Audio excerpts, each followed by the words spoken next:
오늘은 이제 마지막 시간으로 다니엘서 1장부터 12장까지 전체를 보도록 하겠습니다. 다니엘서 전체가 뭘 말하는가, 오늘 주제는 그런 내용으로 저희들이 살펴보겠습니다.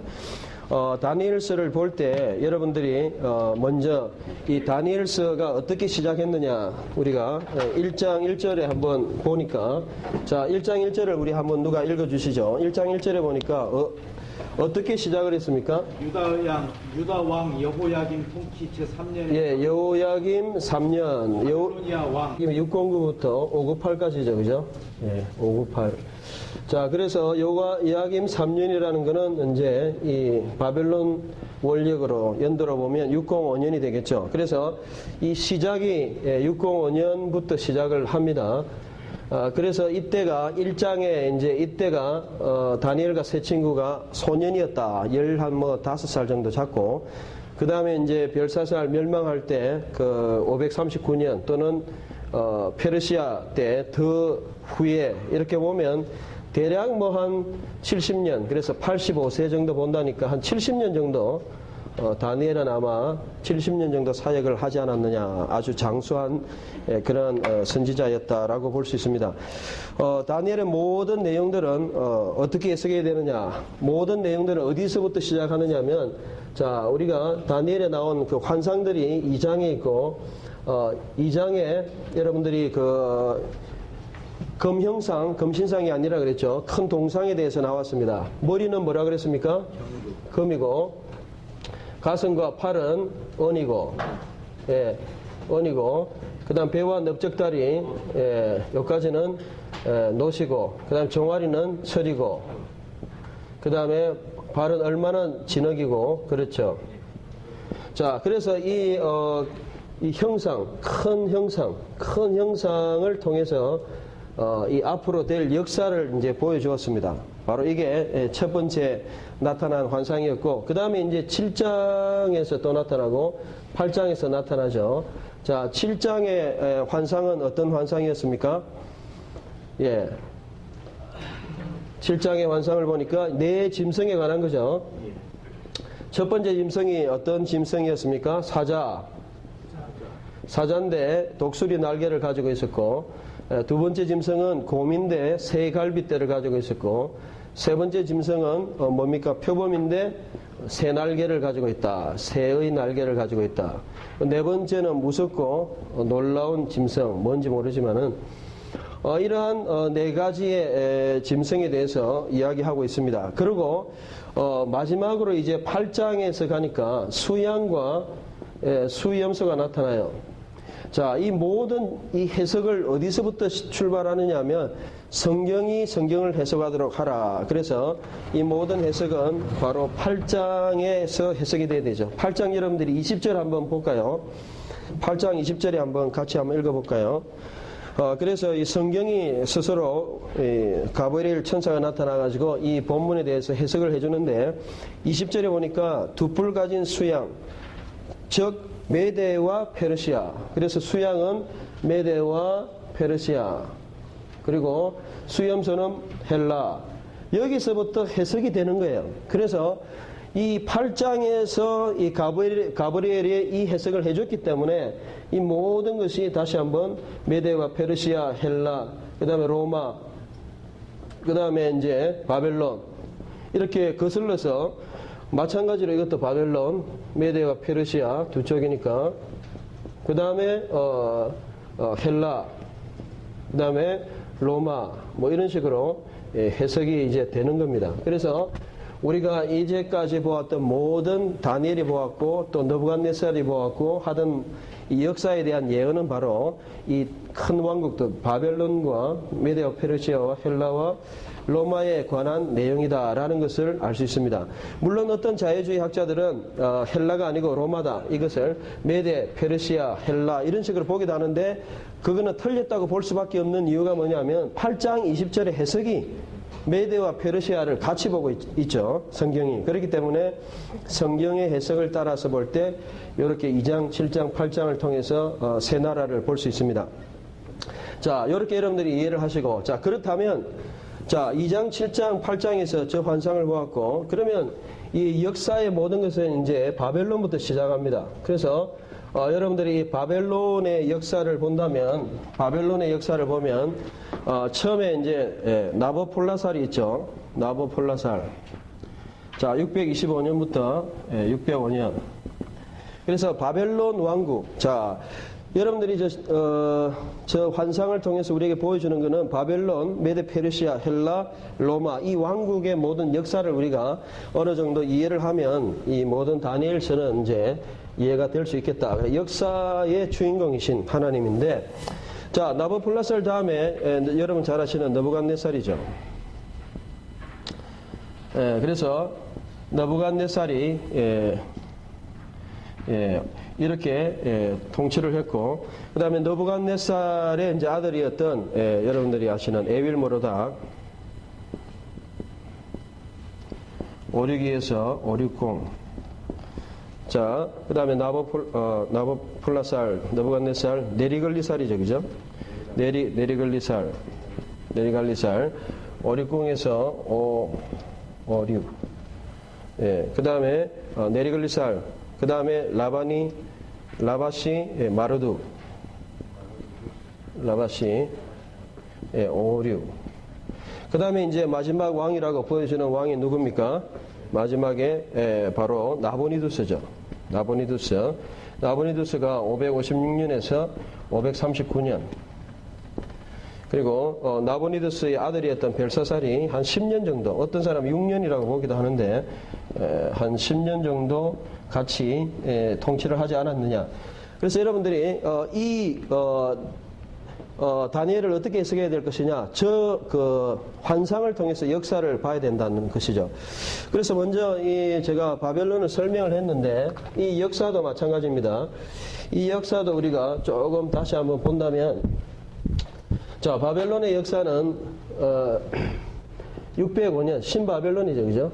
605년부터 해가지고 539년에 멸망을 하죠. 벨사살, 그죠? 그리고 이제 이 바벨론, 메데 페르시아는 539년에 시작해가지고 몇 년도 멸망합니까? 331년 BC. 자, 그래서 539년 이 멸망하는 내용이 어디에 나옵니까? 5장에 벨사살, 그죠? 그릇을 기명을 가지고 술 먹고 하다가 그날 밤이 바로 539년 BC예요. 그래서 5장에 이 사건이 나타난다. 그리고 이 메데 페르시아 바사에 관한 사건은 맨 마지막에 이제 멸망하는 한 그 장차 강한 왕 11장 3절에 나오죠. 이미 지난주에 우리가 배웠지만 11장 3절에 그 알렉산더, 그죠? 그래서 이 헬라가 이때부터 331년부터 146년 BC까지 통치를 하게 되죠. 그래서 11장 전체가 이 헬라 왕국에 대해서 331년 알렉산더부터 해가지고 146년 멸망할 때까지 북왕국, 북방왕, 남방왕에 대해서 우리가 이때까지 공부를 했고, 그 다음에 이제 마지막에 로마가 146년부터 시작해가지고 395년, 그래가지고 AD까지 되고, 물론 이제 이 로마도 두 가지로 이제 볼 수가 있죠. 그래서 이 395년까지인데 여기서부터 이제 470년 서로마가 멸망하고, 그 다음에 1453년 동로마. 그래서 로마가 이렇게 계속해서 되어지는 그런 내용들이 전체적인 역사입니다. 그래서 여러분들이 다니엘을 이해하려면 다니엘의 시작이 바로 이 바벨론의 시작부터 시작해가지고 바벨론 멸망을 다 본 사람이었고, 페르시아 시작을 보면서 또 비록 페르시아 멸망은 보지 못했지만은 예언을 통해서 미리 보았고, 또 심지어는 이 헬라의 시작과 로마의 어떤 시작들을 다 보았던, 그래서 어떤 면에서 성경에 나타난 이 중요한 역사들을 다 본 사람이 바로 다니엘이다. 그래서 이 바벨론의 역사 이제 이렇게 나타나는데, 우리가 성경에 나타나는 이 여러분들이 이제 몇 장에 나타나느냐, 이제 이것이 이제 상당히 중요한데요. 몇 장에 나타나느냐 하면, 여러분 1장부터 쭉 보면 1장도 느부갓네살에 관한 거고 2장도 느부갓네살이 그 환상을 꿈을 꾼 거고 또 3장도 느부갓네살이고 또 4장도 느부갓네살. 그래서 이 느부갓네살은 사실 1장에서 4장까지 전체가 무엇을 이야기하느냐 하면 바로 그 느부갓네살에 관련된 역사와 관련이 있다라고 볼 수 있죠. 또 여러분들이 그 5장에 여러분 1절에 보세요. 5장에 보면 누가 나옵니까? 5장, 또 7장, 8장. 5장, 7장, 8장에 보니까 누가 나옵니까? 예, 벨사살 왕 때에. 그래서 여러분들이 1장에서 4장은 느부갓네살 때고 5장, 7장, 8장은 벨사살 때의 일이다. 성경이 우리에게 증거를 해 주시죠. 그리고 이제 나머지 장들 1, 2, 3, 4, 5 이렇게 빠진 게 6이죠.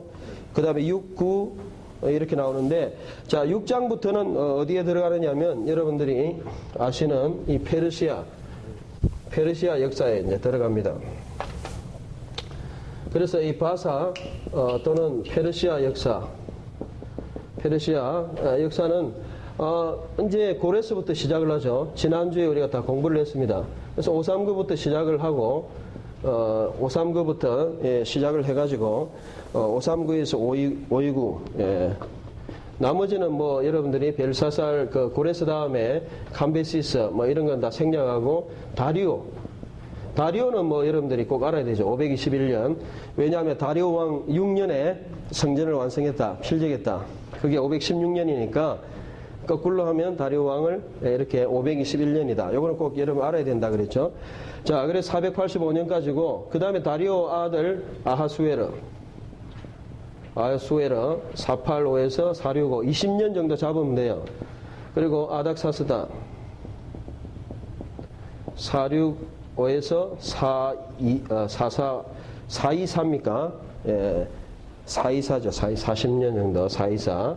자, 그래서 이 아닥사스다 20년 445 요때 이제 바로 느헤미야가 이제 돌아오는 때가 바로 445 요때 아닥사스다 20년에 느헤미야 보면 나타나죠. 그래서 지난주에 우리가 이 모든 내용을 통해서 아하수에르 아내였던 에스더 그리고 고레스 때 돌아왔다고 이야기했던 에스라 그리고 아닥사스다 20년 때 돌아왔던 느헤미야 이 모든 내용들이 다 어디와 연결되느냐? 페르시아 왕국하고 연결된다. 그래서 이 다니엘이 보았던 이 금형상 7장, 8장의 내용들이 사실 역사에 전부 관여가 된다라는 것이죠. 그리고 여러분들이 지난주에도 보았지만은 이 마지막에 여러분들이 그 왕이 누구였느냐? 다리오 3세.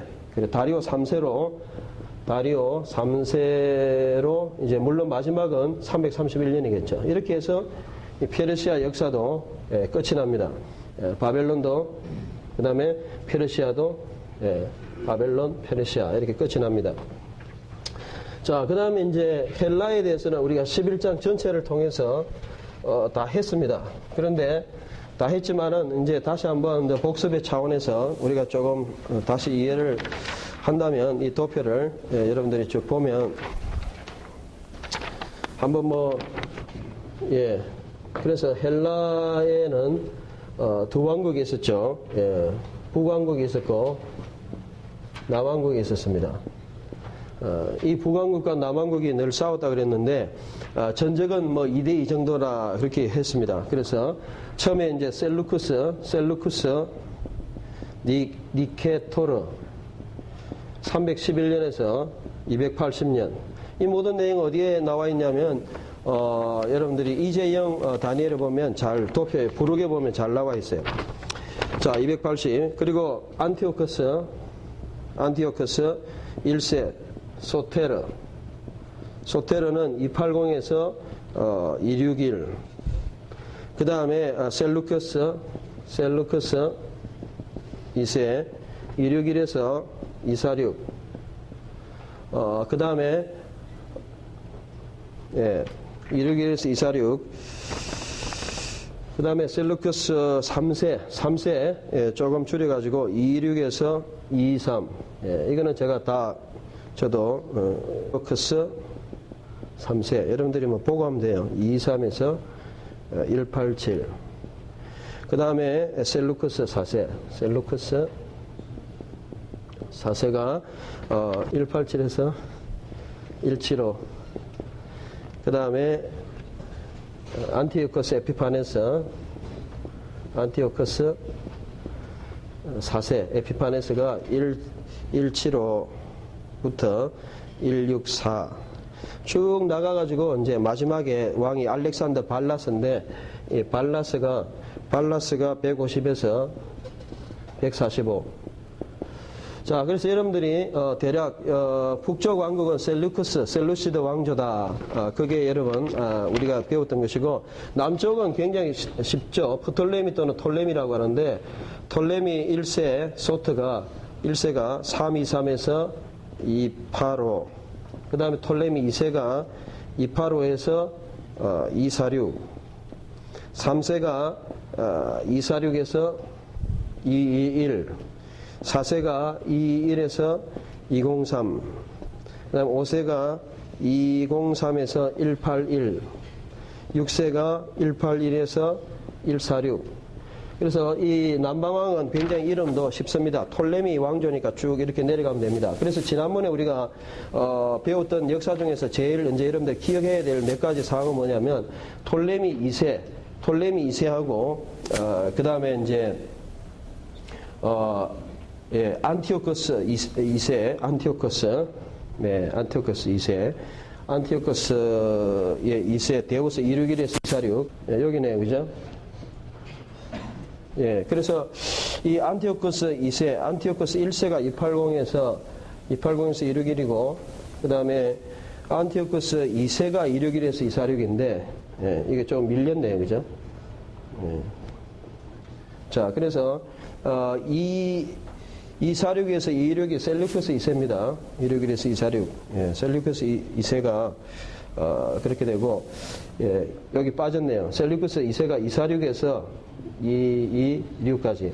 그래서 요거는 이렇게 되고, 요게 바로 안티오커스 2세인데, 자, 여기서 이제 여러분들이, 생각해야 될 거는 뭐냐면, 이 역사적으로 이제 나타난 몇 가지 상황이 있는데, 이 안티오커스 2세하고 톨레미하고 이제, 톨레미 2세하고 잘 지냈죠. 그래서 그 딸을 주었는데 그 딸이 지난번에도 이야기했죠. 누굽니까? 베레니스죠. 그죠? 베레니스를 주었고. 근데 그 베레니스를 주었는데 그 베레니스에 대해서 결국 원래 아내였던 라오디스가 다 죽이게 되고 결국 자기 아들을 이제 왕으로 세우니까 결국 그 온누이 됐던 이 톨레미 3세가 쳐들어가서 톨레미 3세가 쳐들어가서 다시 이제 승리를 하죠. 그래서 일성, 그 다음에 뭐 이런 식으로 내가 지난번에 우리가 다 소개했던 내용입니다. 톨레미 4세도 누구를 쳐들어갑니까? 안티오커스 3세. 이런 식으로. 그래, 이성하고, 그 다음에 이제 또 안티오커스 3세가 쳐들어가가지고 5세, 6세 때 쳐들어가서 승리해서 2성 2패로 이제 전적이 끝나고, 그 다음에 이제 여러분들이 안티오커스 3세가 자기 또 딸 클레오파트라 주었다. 그 내용들이 지난주에 우리가 했던 내용들입니다. 이게 바로 헬라에 관련된 남왕국, 북왕국에 대한 모든 역사입니다. 그래서 그 자세한 내용은 지난주에 했기 때문에 다 생략하고, 자, 그래서 이 다니엘서를 여러분들이 보니까 이 꿈과 환상을 통해서 이 네 왕국, 바벨론, 페르시아, 헬라, 그 다음에 로마는 뭐 다 할 수는 없죠. 로마는 관련된 내용만 우리가 볼 수 있는데 여기까지 우리가 상관해 볼 수 있다는 것입니다. 그래서 이렇게 역사가 다 나타난다라는 것이죠. 자, 그래서 여러분들이 이런 역사적인 전체의 내용을 가지고 다니엘을 본다면 우리가 다니엘이 단순하게 그냥 뭐 우리가 유년부 그런 설교 수준이 아니고 아주 깊이 있는 내용들이 많다. 그래서 2장, 7장, 8장 그리고 이런 내용들. 자, 그리고 다니엘서 구조에 대해서 우리가 배웠는데 여러분들이 다니엘서 구조를 보니까 자, 다시 한번 복습을 하겠습니다. 다니엘서는 이 히브리어 2장 4절부터 7장 마지막까지 어느 나라 말로 되어 있습니까? 예, 아람에이, 아람어로 되어 있는데 이 아람어는 히브리어하고 완전히 다른 것이 아니다라고 이야기했죠. 그래서 예를 들어가 히브리어로 만약에 이렇게 하면은 아람어로 hen, if 이런 식으로 약간 문법이 다르고 쓰는 거는 똑같아요. 그런 것들 여러분들이 아셔야 되겠다. 전미어가 좀 다르고 그래서 아람어는 거의 다니엘서에 나타난다. 7장까지. 요걸 우리가 했습니다. 자, 2장의 이 느부갓네살의 꿈, 큰 형상에 관한 꿈, 이것이 바로 역사를 보여주고, 그 다음에 이제 여기와 병행하는 게 7장의 이제 꿈이죠, 그죠? 7장의 꿈에 마찬가지로 이 네 짐승에 관련된 이 내용이 역사에 관련된 같은 내용입니다. 자, 3장은 큰 검 형상을 만들어서 절하게 했죠. 예. 그래서 절하지 않는 사람은 불 속에 들어간다. 그죠? 그리고 6장은 다리오 왕 때 이 다리오 왕에게 말고 다른 신에게 이렇게 기도하는 사람은 어디로 들어간다 그랬습니까? 결국 사자굴 속으로 들어간다. 그리고 4장에서는 이 느부갓네살이 꿈을 꿨죠. 어느 날 어떤 꿈을 꿨습니까? 나무가 하늘에 닿는 이런 놀라운 그런 꿈을 꿨습니다. 그 꿈은 바로 그런데 파수꾼이 내려와가지고 다 나무를 쳐뿌리고 그래 역사가 다 끝났다. 그래서 실제로 느부갓네살이 7년 동안 이 정신이 이상해지고 결국 하나님만이 하나님이다. 그렇게 고백하고 교만했다가 하나님을 고백한다. 그리고 5장은 여러분들이 아시겠습니다만은 이 벨사살이 교만해가지고 그냥 잔치를 벌이고 자기 잘났다 하고 그냥 하나님의 백성의 모든 것을 가지고 술 먹다가 역사가 끝났다. 그래서 2, 3, 4, 5, 6, 7 이렇게 A, B, C, C', B', A' 이렇게 병행한다. 이건 여러분들이 이제 다 외우고 있죠. 자, 여기서 보여주는 강조점은 뭡니까? 여기서 보여주는 강조점은 뭡니까? 역사에 대한 하나님의 어떤 계시, 그 다음에 하나님을 믿는 사람은 믿음 속에 살면 1장이 우리에게 보여주는 바와 같이 뜻을 정하고 하나님을 바르게 섬기면 어떠한 시련 속에서도 심지어 백성들이 불속과 이런 사자굴 속에서도 살아남고 하나님이 그를 지켜준다. 그리고 반대로 하나님 앞에서 교만한 자들은 그가 그 당대의 제일 높은 사람이라 할지라도 죽게 될 것이고 결국 정신 나가게 될 것이고 그 다음에 생명까지 넘어갈 것이고 그 왕국까지 넘어갈 것이기 때문에 역사의 주인공 하나님이다. 그러니까 하나님 앞에 절대로 나서거나 교만해서는 안 된다 하는 것을 이 무언 중에 이렇게 여러 가지 이야기를 통해서 보여주는 것입니다. 그리고 8장은 여러분들이 우리가 공부했다시피 이 8장은 천사가 다니엘에게 이 모든 수양과 수염소를 통해서 이 2장 7장을 해석해 줍니다.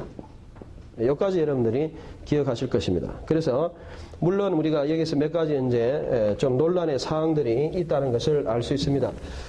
그래서 9장에 이제 다니엘은 이제 자기가 기도하다가 하나님께서 모든 역사에 대한 결론들을 보게 하신 것이 바로 9장의 내용이고 그 9장에서 우리가 다니엘의 기도를 우리가 배울 수 있었죠. 자, 9장에서 이제 70일회를 이야기하고 있습니다. 10장과 11장, 결국 12장까지 연결해가지고는 이 마지막 때에 헬라와 로마 시대까지 하나님이 어떻게 그리고 재림 때까지 하나님이 역사를 어떻게 역사를 운영하시겠느냐, 미래에 대한 그런 내용들을 우리에게 보여주었습니다. 그래서 여기서 이제 제일 논란이 되는 사건은 또는 왕은 여러분들이 보았다시피 이 벨사살은 이미 우리가 이미 역사적으로 나보니두스의 기도 문이 발견돼 가지고 그죠? 이 부분에 대해서는 우리가 특강도 듣고 했는데 결국은 이 벨사살은 실제로 존재하는 코레전트 섭정 같이 통치하는 나보니두스의 아들이었다라는 것이 5장에 분명하게 나타났고 그런데 이제 해결되지 않는 부분이 아까 이 페르시아 왕 고레스죠. 그래서 메대 사람 다리오 또는 여러 가지 이야기를 하는데 이 다리오가 누구냐? 다리오에 대해서 몇 장 여러분 나오죠. 몇 장 나옵니까? 여러분들이 쭉 역사를 보시니까 자, 다리오에 대해서는 6장, 9장, 11장, 12장 이런 부분에 나오는데 이 다리오가 누구냐? 6장, 9장. 결국은 우리가 세 가지 견해가 있었죠. 첫째는 고레스다. 동일인이고 이름만 달랐다. 이건 좀 믿기 힘들지만 이렇게 믿는 게 좋다. 두 번째는 구바로다. 구바로. 분봉왕이다. 그래서 실제적인 그 전체를 통제한 사람이 아니고 그 다리오는 지역적인 유다 지역을 다스리는 왕이었다. 또 세 번째는 뭐였습니까? 구발이었다. 실제로 다리오였다. 근데 그 나이가 62세였다 이랬는데 이게 맞지가 않아요. 그래서 네 번째 견해는 있었는데 이거는 가상인물이다. 그래서 우리가 볼 때 이 다리오를 할 수 없이 일단은 고레스로 우리가 이해하고 보는 것이 적절하다. 그게 6장, 9장, 11장에 나타난 역사적 배경입니다. 이런 것들을 여러분들이 전체적으로 이해를 하면 되겠습니다. 자, 그래서 이 다니엘은 과연 우리에게 전체적으로 우리에게 뭘 말씀하는가? 그리고 9장에 이제 70일의 견해도 제가 크게 한 4가지를 이야기했습니다. 그래서 이 초림으로 보는 견해 중에 2가지, 문자적인, 그리고 상징적인, 그리고 재림까지 보는 문자적인, 상징적인 그런 해석을 이야기했습니다. 그러나 어떻게 하든 간에 이 9장에 대한 해석은 분명한 것은 이미 8장에서 나타난 그 가정스러움, 즉 혐오스러운 물건, 그리고 11장에 나타난 혐오스러운 물건, 여기에 대한 내용이 분명히 나와 있기 때문에 이 마지막에 9장에 나타난 이 혐오스러운 물건을 9장 27절에 나타난 이것을 우리가 그리스도라고 보기는 좀 무리가 있다. 그리스도로 본 사람은 그 마지막에 나타난 그를 그리스도로 본 사람이 누구냐?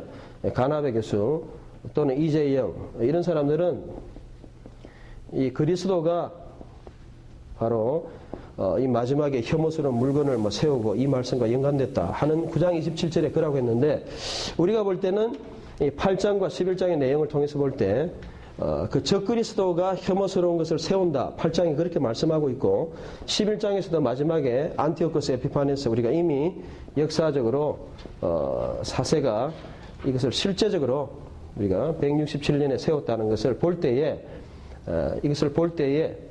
바로 이것은 적그리스도와 연결됐다고 보는 것이 좋다. 이게 이제 우리가 내린 결론이었죠. 167년. 자, 그래서 우리가 12장에 보면 다시 한번 보면 11절에 보니까 1290일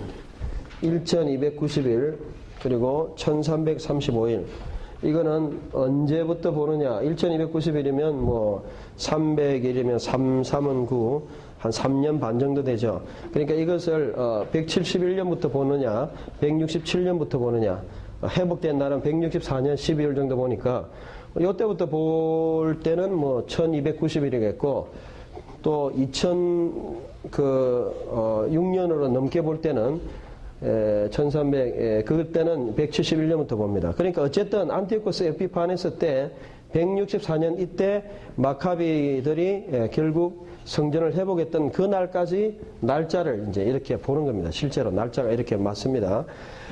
그래서 다니엘이 이때 이제 회복이 됐다. 그리고 이 날짜들은 요한계시록에서도 계속해서 핍박의 적그리스도가 성전을 계속 핍박하는 기간으로 그렇게 기록하고 있다는 것입니다. 오늘 12장에 한번 보시죠. 12장에 보면 이 마지막에 환란이 있다라는 것을 1절에서 이야기하고 있습니다.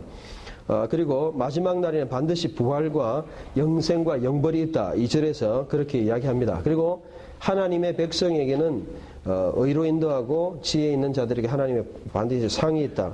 그러므로 우리는 이 다니엘 같이 이 시대의 사절 말씀을 잘 봉함하고 지켜야 된다. 즉 이것은 다니엘 개인에게 주어진 말씀이죠. 사실은 다니엘이 이 말씀을 잘 기록한 말씀을 가지고 있어야 앞으로 이 말씀이 계속 전달이 되는데 이것은 다니엘에게도 그렇지만 오늘날 우리에게도 동일한 우리의 마음에 새기고 우리의 삶에 새기고 그래서 9절과 같은 의미의 말씀입니다. 그래서 7절에도 보면 한때 두때, 반때, 이 3년 반, 여기에 대해서 7절에 이야기하는데 이것도 동일한 이 167년에서 164년으로 볼 수 있겠죠.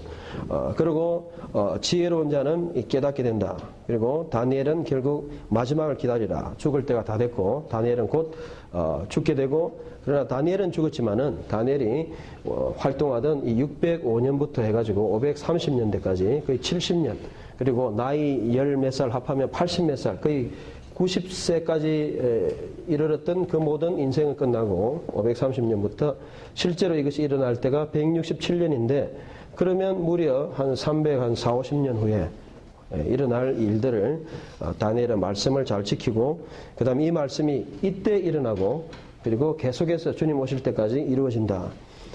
다니엘에서 유일하게 미래에 관련된 그 말씀이 바로 지난주에 봤던 40절부터 나타난 내용들이죠. 그죠? 마지막에, 그죠? 그리고 마지막에 이 적그리스도에 대해서 이야기하고 있다. 종말론에 대해서. 그래서 다니엘의 결론은 이 마지막에 이 적그리스도가 있고 환란이 있고 핍박이 있고 다 그런 내용들을 우리에게 말씀해 줍니다. 결론적으로 우리가 이 히브리어 번역하고 이제 몇 가지 상황들만 제가 이제 지적을 한다면 2장 15절 같은 경우 여러분 보십시오. 몇 가지 이제 번역이 잘못된 구절들이 있었죠. 2장 15절에 보니까 개역 성경에서는 왜 그리 급하뇨 했는데 이 뜻이 뭐라 그랬습니까? 엄하뇨. 번역이 잘못됐다 그랬고, 신상이라는 번역이 젤렘, 형상으로 해야 된다 그랬고, 그 다음에 3장 17절에 보면 만일 그럴 것이면, 그 다음에 18절에 그리 아니하실지라도, 이렇게 전혀 아람어의 그 병행이 살아나지 않았는데, 그러실지라도, 만일 그렇게 하실지라도, 만일 그렇게 아니하실지라도, 이렇게 헨과 헨나 이런 것들을 좀 살려줘야 된다. 그리고 우리가 다시 번역한 이 9장이 제가 볼 때는 제일 개역 성경보다 잘 됐던 부분이라고 볼 수 있습니다. 그래서 여러분들이 우리가 노트에 이 번역된 부분을 참고해 본다면 9장 24절에 우리 개역 성경에는 좀 미흡한 부분이 있지만은 이 24절에서 27절에 보면 내 백성과 내 거룩한 성읍의 70일회가 정해졌으니 허물이 그치고 죄가 끝나고 죄악이 용서받고 영원한 의가 나타나고 환상과 예언이 확정되고 지극히 거룩한 분이 기름 부음을 받는다. 분명히 예수 그리스도의 사역에 대해서 정확하게 이야기를 하고 있다라는 것이죠. 그리고 그 예수 그리스도의 사역 7일회와 62일회, 그리고 62일회 후에 기름 부음 받은 자 그리스도가 끊어지고, 그리고 마지막 한 일에 그때 그가 나타나서, 즉 그라는 것은 우리가 본 바에 의하면 적 그리스도가 나타나서 이러한 어려움을 준다라는 것입니다.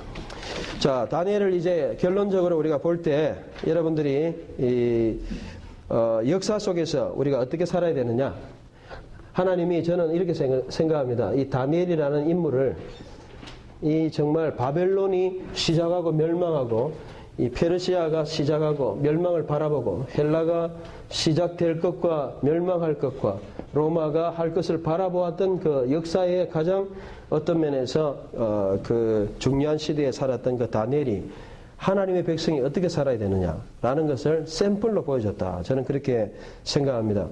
신앙으로 살아야 되고 역사가 바뀌고 어떠한 상황이 일어나도 우리는 하나님을 믿는 믿음에서 살아야 된다. 일장의 결단을 가져야 된다. 그리고 순교의 신앙으로 3장과 같이 정말 불 속에 들어갈지라도 우리가 오늘날 살다 보면 상당히 마음이 약해지고 그냥 현실에 타협하는 그런 신앙을 가지고 있는데, 역사 속에서 우리가 살아간다고 생각할 때 우리 신앙은 좀 강할 필요가 있다. 그래서 지혜로운 자는 강하고 용맹하다. 11장에서 본 바와 같습니다. 하나님 아는 백성은 이런 거 강해야 된다. 그러한 적그리스도에 그냥 쉽게 그냥 타협하고 죽음 앞에 굴복하는 사람이 아니다. 심지어는 불 속에도, 그리고 심지어는 사자굴 속에도 죽음 앞에서도 굴하지 않아야 된다 하는 것을 우리에게 가르쳐 주신다는 것입니다. 그리고 이 마지막은 성경이 말씀한 대로 정확하게 일어났고, 그 역사에서 대단했던 바벨론 제국도 무너지는 것을 그 다니엘은 직접 눈으로 보았다라는 것입니다. 그래서 이 페르시아도 그렇고 이 헬라도 그렇고 이러한 역사가 계속 무너지고 하나님의 역사가 일어날 것이다라는 것을 바라봄으로 그는 그의 마지막을, 종말을 맞이하게 되는 것입니다. 오늘 우리도 이러한 종말론, 이러한 하나님의 말씀 속에서 역사를 바라보는 이러한 관점을 가지고 다니엘과 같이 하나님이 모든 것을 주장하시고 판단하신다. 그리고 마지막까지 우리는 우리의 사명을 다해야 된다. 13절에 너는 가서 마지막을 기다리라. 우리는 이러한 사명으로 오늘 이 시대를 감당하는 우리가 되어야 되겠다는 것입니다. 이로써 모든 것을 마치도록 하겠습니다. 감사합니다.